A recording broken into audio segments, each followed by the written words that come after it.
À première vue, on pourrait croire que ces deux hommes font de la poterie. Mais ce n'est qu'une étape dans la fabrication d'un métal si prisé par les sculpteurs, le bronze de Benin City au Nigeria. Un art ancestral qui n'a plus de secret pour Victor.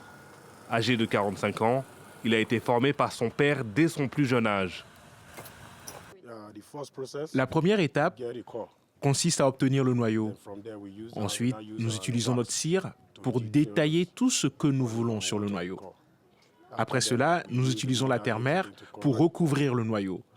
Une fois recouvert, nous l'attachons avec du fil de fer afin qu'il ne se casse pas lorsqu'il sera placé dans le four.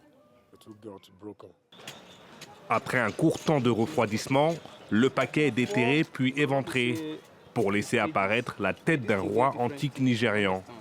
Mais Victor regrette aujourd'hui de ne plus pouvoir le vendre. C'était autrefois un centre touristique. Des gens venaient du monde entier pour acheter et vendre. Même les chefs, les dirigeants traditionnels, passaient des commandes. Mais aujourd'hui, les gens viennent pour d'autres raisons.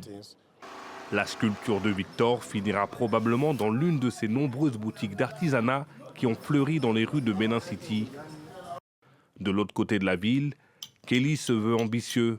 Ce sculpteur de la nouvelle génération voit les choses en grand. Même si je viens d'ici, je me vois sur la scène internationale. Si les œuvres de Picasso sont ici, les miennes devraient suivre.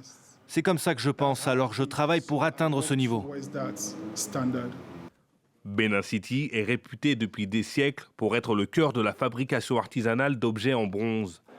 Les fameux bronzes du Bénin qui ornaient le palais royal et ont été pillés en 1897 par l'armée britannique. Ils sont aujourd'hui exposés dans des musées occidentaux et symbolisent le combat pour la restitution des objets d'art africains volés pendant la période coloniale.